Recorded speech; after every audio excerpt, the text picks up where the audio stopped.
बिस्मिल्लाहिर्रहमानिर्रहीम। शुरू करती हूँ अल्लाह के नाम से जो निहायत मेहरबान और बड़ा रहम करने वाला है।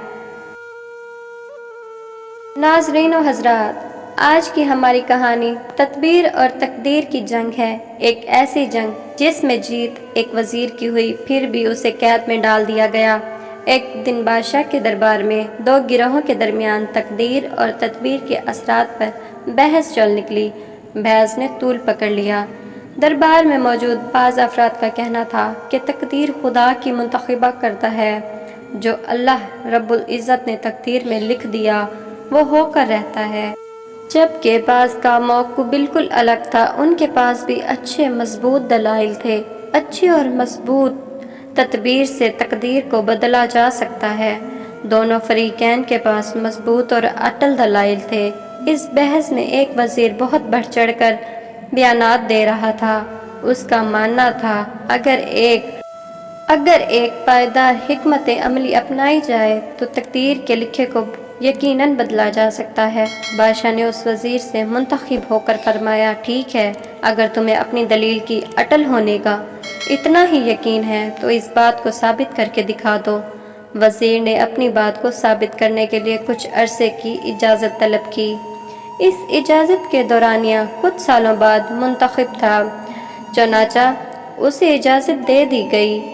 इसके बाद उस वज़ीर ने दिन रात तकरीबें सोची, गौर व फिक्र में लगा रहा कि आखिर ऐसा क्या करूं अपने दलाइल को साबित कर सकूं। एक दिन वो उन्हीं ख्यालात में चलता हुआ जा रहा था। उसकी नज़र पड़ोसी महल पर पड़ी। उसके वसीओ अरीज़ महल के बाग में नाउम्र शहज़ादी अपनी सहेलियों के साथ खेल रही थी और उसी गर्ज से वो एक घने दरख्त की आड़ में छुपे हुई थी।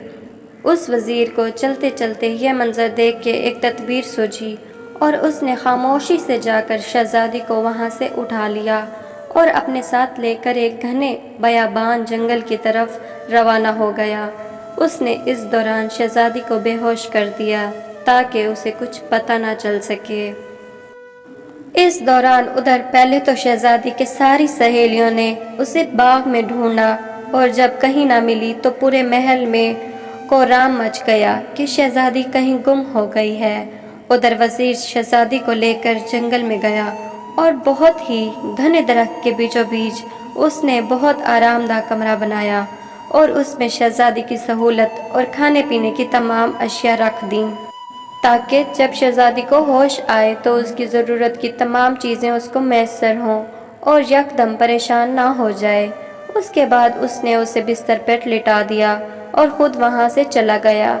ये दरख्त जहाँ उस वज़ीर ने शहज़ादी को छोड़ा हुआ था वो बहुत वसी व अरीज़ दरिया के दरमियान था और उसे चारों तरफ दूर दूर तक सिर्फ जंगल बयाबान था। जब शहज़ादी को होश आया तो एक आम इंसान की शक्ल में एक बुजुर्ग बनकर शहज़ादी के सामने आया। जब शहज़ादी होश में आई तो खूब रोई, लेकिन वज़ीर ने उसके पास उसकी तमाम ज़रूरत की अशिया मैसर कर रखी थीं और उससे ये कहकर चला गया, मैं अब यहाँ कल आऊँगा, अब तुम आराम कर लो। तो शहज़ादी दुख और गम में रोते रोते सो गई। दूसरी जानिब शहज़ादी की माँ बाप ने उसे हर जगह तलाश किया लेकिन वो कहीं ना मिली और उनकी ज़िंदगी जीते जी दुखों का गहवर बन गई। वज़ीर आगे रोज़ उसी बुजुर्ग की शक्ल में शहज़ादी के पास आता और इंतहाई शफ़क़त से उससे पेश आया और उसे झूठी तसल्लियाँ दी ताकि वो गमज़दा होकर बीमार न हो जाए।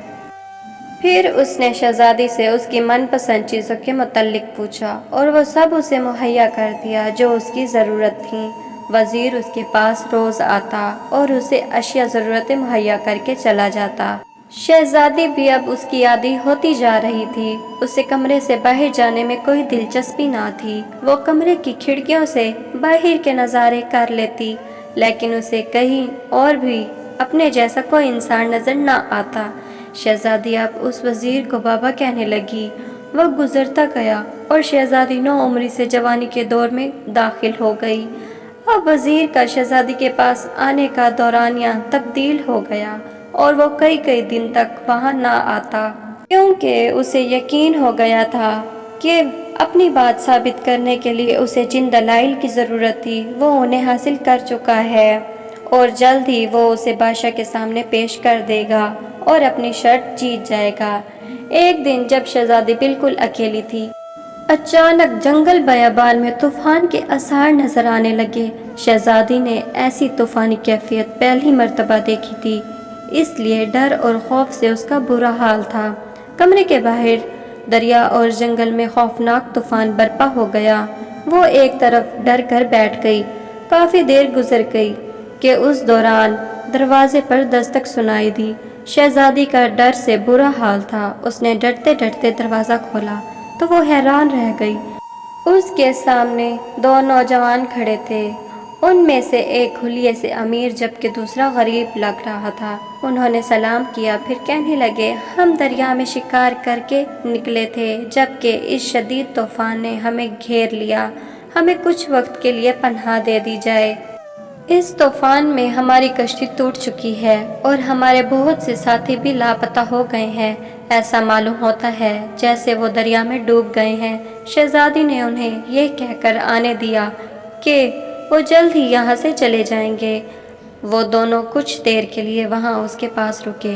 پتہ چلا کہ ان میں سے جو حلیہ پوشاک میں زیب تن ہے وہ اس سلطنت کا شہزادہ ہے، جبکہ دوسرا غریب آدمی ہے اور کشتی کا ملا ہے، جس میں شہزادہ اپنے ساتھیوں کے ساتھ شکار پر نکلا۔ اب شہزادی کو ان پر قدر اعتماد تھا۔ اس نے اسے اپنے محل سے اغوا ہونے سے آج تک کے تمام واقعہ سنا ڈالے۔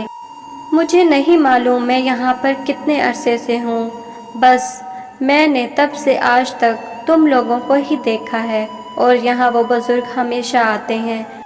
شہزادے نے شہزادی کی باتوں سے اندازہ لگا لیا کہ اسے یہاں لائے ہوئے 12 سال ہو گئے ہیں اور یہ کہ جب وہ یہاں آئی تھی وہ 12 برس کی تھی۔ شہزادہ اس نیک سیرت لڑکی سے بے حد متاثر ہوا اور اس نے اسے شادی کا ارادہ کر لیا اور وہیں اس کے پاس رہنے لگا۔ وزیر کو آئے کافی عرصہ ہو چکا تھا، حتیٰ کہ وہ شہزادی حاملہ تھی۔ ایک دن وہ وزیر آیا، شہزادی کو اس کے آنے کے اثرات پتہ چل گئے۔ اس نے شہزادے کو ایک طرف چھپا دیا۔ ملا کسی کام سے جا چکا تھا۔ وزیر نے کہا، اب وہ وقت آ چکا ہے جس کے لیے میں نے تمہیں اتنا عرصہ یہاں رکھا۔ یہ کہہ کر اس نے شہزادی کو خفیہ سواری میں سوار ہونے کا کہا۔ اس دوران سب اس سواری میں سوار ہو گئے اور بادشاہ کے محل میں جا پہنچے۔ دربار میں سبھی حاضرین جو 12 سال پہلے بحث میں تھے وزیر کی طرف سے دلائل پیش کر رہے تھے۔ وزیر نے پالکی کو بادشاہ معظم کے سامنے رکھ دیا اور اس وقت سے لے کر اب تک کے تمام واقعہ بیان کر دیے۔ میں نے ایک تدبیر سے فلاں ریاست کی شہزادی کو اغوا کیا، اس کی منگنی دوسرے ریاست کے شہزادے سے طے پائی، وہ نہیں ہوئی کیونکہ شہزادی اغوا ہو گئی تھی۔ پھر اس عرصے میں وہ شہزادہ اپنے دوستوں کے ساتھ جب مچھلیاں کو شکار کر رہا تھا اس تو ایک طوفان کی گرفت میں ہلاک ہو گیا۔ اس خبر سے تو سبھی واقف ہیں۔ اس طرح میں نے اپنی حکمت سے اس کی تقدیر کو بدل دیا۔ اس کے بعد اس نے پالکی کا دروازہ کھول کر شہزادی کو باہر آنے کا کہا۔ جب شہزادی باہر آئی تو وہ ایک نہیں بلکہ 3 لوگ تھے، شہزادی اور طوفان میں آیا ہوا شہزادہ جو کہ اس کا شوہر تھا اور ان کی گود میں ایک بچہ بھی تھا جو کہ ان کا بچہ تھا۔ یہ منظر دیکھ کر وزیر حیران ہو گیا۔ حقیقت جان کر یہ بات تو صاف ہو گئی کہ خدا کی لکھی تقدیر کو کوئی نہیں بدل سکا۔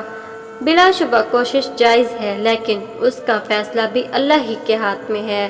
لیکن اس معاملے کو دیکھ کر بادشاہ کو سخت ترین غصہ آیا اور انہوں نے اللہ کے فیصلے میں مداخلت کرنے اور شہزادی کا بے قصور قید میں رکھنے اور اس کے ماں باپ سے دور کرنے کے سبب میں وزیر کو ہمیشہ کے لیے قید میں ڈال دیا۔